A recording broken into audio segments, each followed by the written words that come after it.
देखो ना, शौक का तो कोई मोल नहीं होता। इतनी स्नो में भी हम लोगों को चैन नहीं है, तो मैं तो सीधी हॉस्पिटल से सीधे सीधे हॉस्पिटल से हम लैंड किए हैं फ्रेंड के घर। आज के व्लॉग में खाने की वीडियो तो मिसिंग है, क्योंकि मैं पहुंची ही इतना लेट थी कि सब खाना खा चुके थे और बर्तन धुल चुके थे।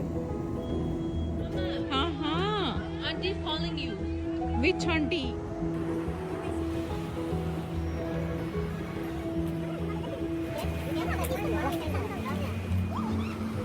अस्सलाम वालेकुम यूट्यूब फैमिली। मैं तो बहुत बीमार रही, 3 महीने से मैं काफ़ी ज़्यादा बीमार थी और समझ नहीं आ रहा था डॉक्टर्स को कि क्या हुआ। फाइनली 3 महीने के बाद वो डायग्नोज कर पाए कि मुझे निमोनिया हुआ है।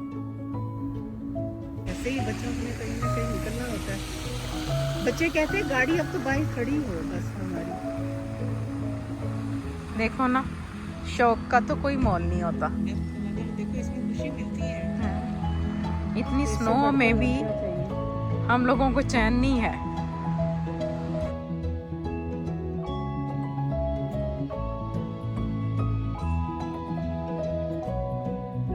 तो मैं तो सीधी हॉस्पिटल से सीधे सीधे हॉस्पिटल से हम लैंड किए हैं फ्रेंड के घर। शुक्र है अल्लाह का।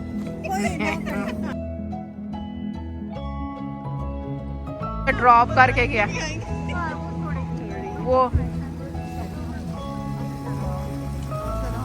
एक्चुअली ना, आज तो हमारी फ्रेंड्स की गेट टुगेदर थी, लेकिन मुझे जाना पड़ गया इमरजेंसी हॉस्पिटल में। इमरजेंसी में सारा दिन गुजार के लेट नाइट मैं फ्रेंड के घर पहुंची। मैंने अपने मियाँ से बोला कि भाई मुझे तो आप ज़रूर फ्रेंड के घर पे ड्रॉप करें। मेरा सारा जो है टाइम हॉस्पिटल में लग गया और मैं जो अपनी पार्टी को फ़न को बहुत मिस कर रही थी, क्योंकि आगे थी छुट्टियाँ और इन छुट्टियों में कुछ फ्रेंड्स जो हैं वो जा रही थी अपने मेके में, कोई जा रही थी, कोई घूमने फिरने जा रही थी। तो इसलिए ये हमारी गैदरिंग थी इन छुट्टियों में ही की थी हमने, लेकिन ये लास्ट गैदरिंग थी इस साल की, आप कह सकते हैं, फ्रेंड्स के साथ। तो मैं तो जैसे सारा दिन आपको बताया कि मुझे इमरजेंसी में गुजारना पड़ गया। मैं 3 महीने से काफ़ी ज़्यादा मुझे इश्यूज़ हो रहे थे, ब्रीदिंग के, खांसी के, और मुझे हर दफ़ा एज़मा का ट्रीटमेंट दे के भेज दिया जाता था। और इसके साथ साथ एंटीबायोटिक के कोर्सेज़ भी मैं 3 दफ़ा कर चुकी थी, लेकिन मुझे आराम नहीं आ रहा था। फिर फाइनली मेरे मियाँ बोले कि आप चलो इमरजेंसी में, ताकि वहाँ पे जाके सारे टेस्ट हों, डायग्नोस हो कि प्रॉब्लम क्या है और क्यों नहीं ठीक हो रही। तो ना जनाब, हम तो गए हॉस्पिटल, और आपको पता है जब कनाडा का हॉस्पिटल आप जाओ तो आपको यहाँ पे कम से कम 6 घंटे तो लगते ही हैं। यही मेरा जाते हुए का व्यू है। दिन के टाइम हम गए हैं काफ़ी, जैसे आफ्टरनून थी, असर का टाइम था, असर की नमाज़ पढ़ के हम घर से निकले हैं। और जब मैं लेट नाइट वहाँ से फारिग हुई थी, कोई तकरीबन 10 बजे के करीब, लेकिन भागम भाग मैं अपनी फ्रेंड के घर ज़रूर गई, ताकि मैं अपना जो है थोड़ा सा अपना दिल बदल सकूं, अपनी जो थकावट है, परेशानी है, उसको दूर कर सकूं और थोड़ा सा फ़न कर सकूं। तो बस सारा दिन तो आपका हॉस्पिटल में निकल जाता है। और आजकल छुट्टियां हैं, छुट्टियों में तो यहाँ पे हॉस्पिटल में ऐसे लगता है कि जैसे चीज़ वंडी दी ले जाओ वाला हिसाब, कि फ्री में कुछ बिक रहा है या बट रहा है, आप ले जाओ। इतना ज़्यादा वहाँ पे रश था हॉस्पिटल में, इतना ज़्यादा रश था कि इमरजेंसी में जब आप एंटर होते हो तो वहाँ पे काफ़ी ज़्यादा, कोई तकरीबन 100 के करीब चेयर्स होती हैं। जब मैं गई हूँ तो वहाँ पे एक भी चेयर फ्री नहीं थी, सब की सब भरी हुई थी। और आप सोच सकते हैं कितना रश देख के तो बंदे के वैसे ही जो है ना रोंगटे खड़े हो जाते हैं कि जनाब ये तो अब सारा दिन और सारी रात गई। मैं काफ़ी दिनों से इसको डिले कर रही थी कि नहीं जाती। मुझे इमरजेंसी जाने में थोड़ा सा हेजिटेशन होती है, क्योंकि मुझे पसंद नहीं है कि टेस्ट करें। आपको देख रहे होंगे कि मुझे अभी भी हल्की हल्की खांसी हो रही है। मेरे पास बहुत सारी वीडियो रिकॉर्ड्स पड़ी हैं, लेकिन मेरे से वॉइस ओवर नहीं हो पाया, क्योंकि मेरी खांसी जो है वो वॉइस ओवर करने की इजाज़त ही नहीं देती थी। तो इसी वजह से काफ़ी मेरे व्लॉग्स जो हैं वो डिले हुए हैं। वीक में एक आध डाल के मैं कोशिश करती थी कि अपने चैनल को थोड़ा सा लाइव रखूं। ये कुछ इमरजेंसी की थोड़ी सी सिचुएशन। बस जनाब उन्होंने मुझे काफ़ी ज़्यादा हाई डोज इन्हेलर दिए, बहुत ज़्यादा उन्होंने जो है इन्हेलर दे के मेरा सांस उस टाइम पे बहाल कर दिया और मुझे कहा कि जी आप घर जाएं कि आप तो बिल्कुल ठीक हैं, आपकी रिपोर्ट्स ठीक है। लेकिन नेक्स्ट डे हॉस्पिटल की तरफ से ही कॉल आ गई कि नहीं जी, रेडियोलॉजिस्ट ने रीड किया है आपका एक्सरे, तो आपका नमूनिया डायग्नोज हुआ है, तो आपको नमूनिया का ट्रीटमेंट दिया जाएगा। अल्हम्दुलिल्लाह फाइनली नमूनिया डायग्नोज तो हो गया। अब मेडिसिन भी मिल गई और मैं अल्हम्दुलिल्लाह बहुत ज़्यादा रिकवरी में हूँ, बहुत ज़्यादा मैं अल्हम्दुलिल्लाह ठीक हो चुकी हूँ।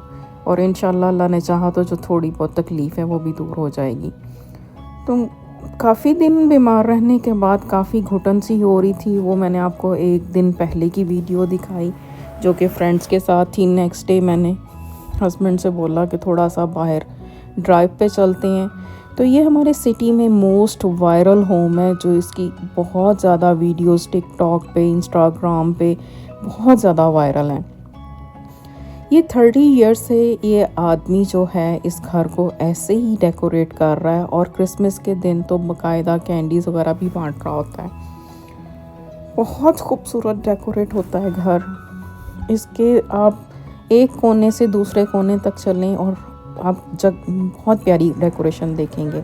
और बहुत सारे लोग यहाँ पे पिक्चर्स बनाने आते हैं। मोस्टली क्रिसमस के डेज़ तो एक्सट्रीम कोल्ड के होते हैं। आज वेदर थोड़ा सा अच्छा था तो मैं थोड़ा स्टेप आउट गाड़ी से करके रिकॉर्डिंग की, वरना तो आप इसके पास से गुज़र ही सकते हो। और जब मौसम अच्छा हो, वैसे फ्रीजिंग में भी बच्चे और यहाँ के यंग जो है वो निकल जाते हैं और पिक्चर्स वगैरह बनाते हैं। लेकिन आज कुछ वेदर अच्छा था तो छोटे बच्चे और कुछ फैमिलीज़ यहाँ पे पिक्चर बना रही थी। इस घर पे लोग स्पेशल इसी चीज़ के लिए आते हैं, यहाँ पे पिक्चर्स बनाने के लिए। 2 साल पहले मुझे याद है क्रिसमस डे के दिनों में हम लोग यहाँ से गुजरे थे तो उस दिन -40 था।